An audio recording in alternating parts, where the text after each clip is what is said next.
매일 성경과 함께하는 오늘의 큐티 시간입니다.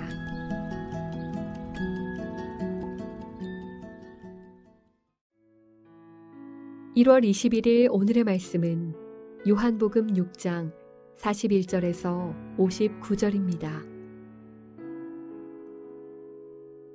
자기가 하늘에서 내려온 떡이라 하심으로 유대인들이 예수에 대하여 수군거려 이르되 이는 요셉의 아들 예수가 아니냐. 그 부모를 우리가 아는데 자기가 지금 어찌하여 하늘에서 내려왔다 하느냐.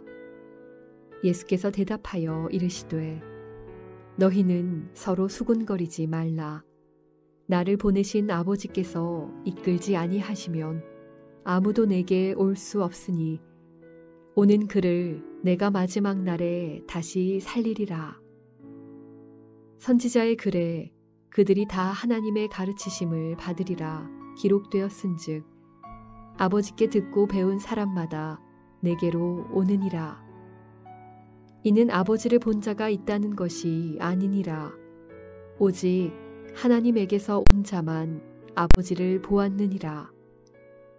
진실로 진실로 너희에게 이르노니 믿는 자는 영생을 가졌나니 내가 곧 생명의 떡이니라. 너희 조상들은 광야에서 만나를 먹었어도 죽었거니와 이는 하늘에서 내려오는 떡이니 사람으로 하여금 먹고 죽지 아니하게 하는 것이니라. 나는 하늘에서 내려온 살아있는 떡이니 사람이 이 떡을 먹으면 영생하리라. 내가 줄 떡은 곧 세상의 생명을 위한 내 살이니라 하시니라. 그러므로 유대인들이 서로 다투어 이르되 이 사람이 어찌 능히 자기 살을 우리에게 주어 먹게 하겠느냐. 예수께서 이르시되 내가 진실로 진실로 너희에게 이르노니 인자의 살을 먹지 아니하고 인자의 피를 마시지 아니하면 너희 속에 생명이 없느니라. 내 살을 먹고 내 피를 마시는 자는 영생을 가졌고 마지막 날에 내가 그를 다시 살리리니 내 살은 참된 양식이요 내 피는 참된 음료로다. 내 살을 먹고 내 피를 마시는 자는 내 안에 거하고 나도 그의 안에 거하나니 살아계신 아버지께서 나를 보내심에 내가 아버지로 말미암아 사는 것 같이 나를 먹는 그 사람도 나로 말미암아 살리라. 이것은 하늘에서 내려온 떡이니 조상들이 먹고도 죽은 그것과 같지 아니하며 이 떡을 먹는 자는 영원히 살리라. 이 말씀은 예수께서 가버나움 회당에서 가르치실 때에 하셨느니라.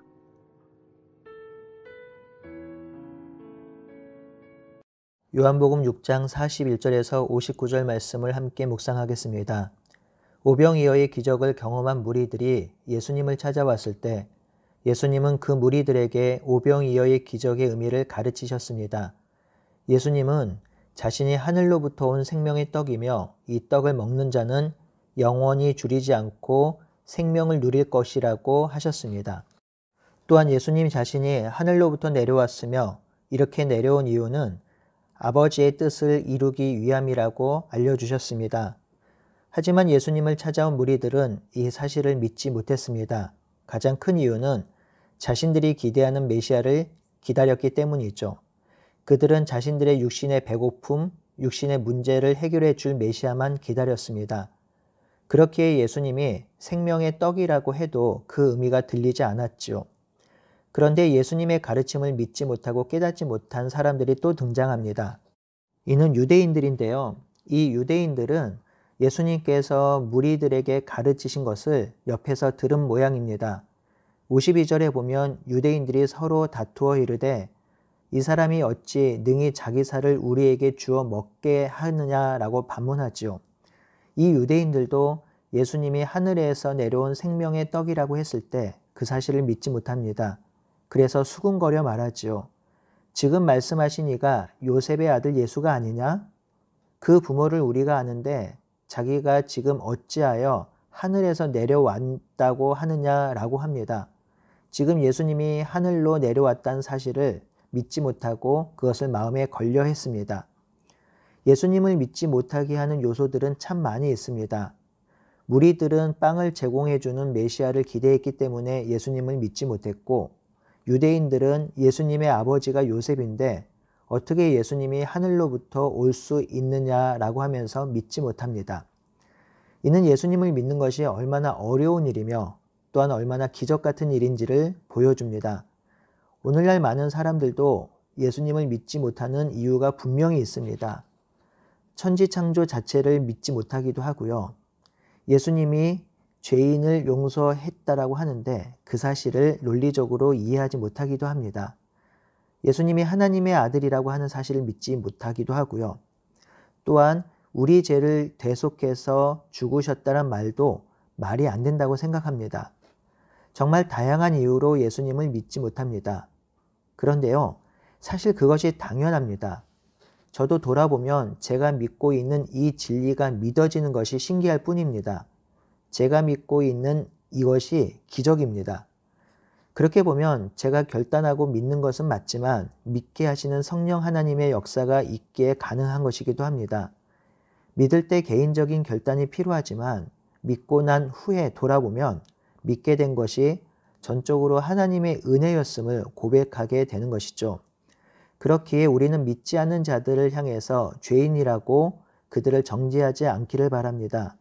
그들이 예수님을 믿을 수 있도록 최선을 다해 기도하고 설명하고 섬기고 도와야 하는 일이 우리의 의무인 것이죠.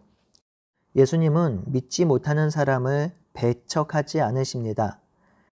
예수님은 이들에게 수군거리지 말라고 하시면서 이전에 무리에게 가르치셨던 것을 순서를 바꾸어 다시 설명합니다. 먼저 예수님은 아버지께서 이끌지 않으시면 아무도 예수님께 나올 수 없다고 하시지요. 예수님은 아버지께서 이끄신 그들을 마지막 날에 다시 살린다고 하십니다. 그렇다면 왜 그들이 스스로 예수님께 나올 수 없을까요? 예수님은 45절에 선지자의 글을 인용하시는데요. 이 글은 이사야서 54장 13절 말씀입니다. 이 이사야 본문은요, 이스라엘 백성의 전적인 부패와 무능력으로 하나님을 떠난 상태이며 하나님께서 회복해 주셔야 살 수 있는 상태입니다. 그러니 하나님께서 이스라엘 백성을 회복시키려고 그들을 이끄신다는 것이죠. 그런데 무작정 이끄시는 것이 아니라 아버지께 듣고 배운 사람을 예수님께 이끄신다고 합니다. 그렇다면 어떻게 하나님께 듣고 배울 수 있나요? 그 답이 46절, 47절에 있습니다. 오직 하나님께 온 자만이 아버지를 보았다고 하지요. 이는 예수님이 하나님께로 온 자이니 예수님의 가르침을 듣고 믿는 자가 하나님께 듣고 배운 자가 되는 것입니다. 그 예수님의 가르침을 듣고 믿는 것이 하나님께 듣고 배우는 것입니다. 그러니 예수님을 본 자는 하나님을 본 것이고 예수님의 가르침을 받는 자는 하나님의 가르침을 받는 것이죠. 그러니 예수님의 가르침을 통해서 하나님께 나아갈 수 있다란 말입니다. 예수님은 또다시 유대인들에게 자신이 생명의 떡이라고 말씀하십니다. 이스라엘의 조상들은 광야에서 만나를 먹었어도 죽었거니와 하늘에서 내려온 생명의 떡을 먹으면 영원히 죽지 아니할 것이라고 또 가르치십니다. 그리고 더 구체적으로 말씀하시죠. 이 생명의 떡은 세상의 생명을 위한 자신의 살이라고 하십니다. 그러자 유대인들은 이 가르침을 이해할 수가 없었습니다. 서로 다투어 어째 이 예수님이 자기의 살을 우리에게 줄 수 있겠는가 하면서 공격합니다. 예수님의 이 말씀도 이해할 수 없었지만 또 하나 당시에 가축의 피를 먹는 행위는 율법에 철저히 금하고 있었습니다. 그렇기 때문에 이 살과 피를 먹으라는 예수님의 말씀은 율법을 전적으로 거부한다는 생각을 갖기에 충분했습니다. 그렇기에 예수님의 말씀에 동의할 수가 없었지요. 이에 예수님께서 인자의 살을 먹지 않고 인자의 피를 마시지 않으면 너희 속에 생명이 없다고 말씀하십니다. 이 예수님의 살이 참된 양식이요 피가 참된 음료입니다. 예수님의 살을 먹고 피를 마시는 자가 영생을 얻으며 마지막 날에 살려짐을 당할 것입니다. 이 살과 피를 먹는 자는 예수님 안에 거하며 예수님도 그 안에 거합니다. 예수님은 거듭해서 자신이 하늘로부터 내려온 생명의 떡이며 자신을 먹고 마실 때에 영원히 살 것이라고 가르치고 있습니다. 여기서 예수님께서 자신의 살을 주셔서 먹게 하고 피를 주셔서 마시게 하는 것은 어떤 의미일까요? 이것은 영적인 차원으로만 이해해서는 안 됩니다. 실제로 예수님은 자신의 살과 피를 주셨습니다. 어떻게요? 십자가의 죽으심으로 자신의 살과 피를 주셨습니다. 예를 들어 보겠습니다. 일제강점기 때에 수많은 독립운동가들이 독립운동을 했습니다. 이때 수많은 독립운동가가 일제의 총칼 앞에 무참히 죽었습니다. 훗날 우리나라가 독립을 했을 때에 우리나라는 이 나라가 독립운동가의 피와 땀으로 세워졌다고 합니다. 비슷한 맥락에서 이해할 수 있습니다. 하나님의 아들이신 예수님께서 자신의 피와 살을 주시고 죽으심으로 이 땅에 새로운 구원의 시대를 여신 것입니다. 예수님은 자신의 살과 피를 실제로 주셨습니다.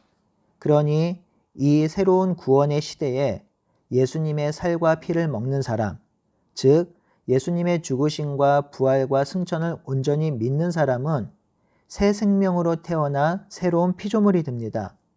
새로운 피조물은 예수님의 생명으로 새롭게 되었기에 예수님 안에 거합니다. 예수님도 새로운 피조물 안에 거합니다. 이 예수님의 살과 피를 먹는 자는 영원히 살 것입니다. 마지막 날에 예수님은 그들을 살리실 것입니다.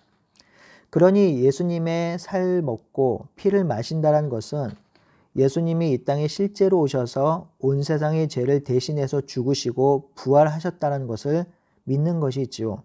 그것을 믿을 때에 부활하신 예수님이 성령을 통해서 말씀으로 우리와 함께 하십니다. 우리 또한 성령 안에서 예수님과 함께 살아갑니다. 이 예수님을 통해서 우리 안에 계신 하나님께서 우리를 영원토록 붙들고 계시며 인도하십니다. 예수님이 다시 오시는 마지막 날에도 예수님은 우리와 함께 계시며 이후에 영원토록 함께 하실 것입니다. 이 사실을 알려주려고 오병이어의 기적을 베푸시고 장장 22절에서 59절까지 반복적으로 가르치신 것입니다. 사랑하는 성도 여러분, 예수님의 가르침과 예수님이 오신 목적을 다시 한번 마음에 새겨봅시다. 우리 예수님은 생명의 떡입니다. 그 떡을 먹지 않고는 생명을 누릴 수가 없습니다. 예수님은 참된 음료이며 생수이십니다. 그 예수님을 마시지 않고는 우리의 목마름과 가람을 채울 수가 없습니다. 참된 기쁨과 안식과 구원을 허락하신 우리 예수님을 믿으며 그 안에서 더불어 살아가는 우리가 되기를 진심으로 바라고 소원합니다. 아멘.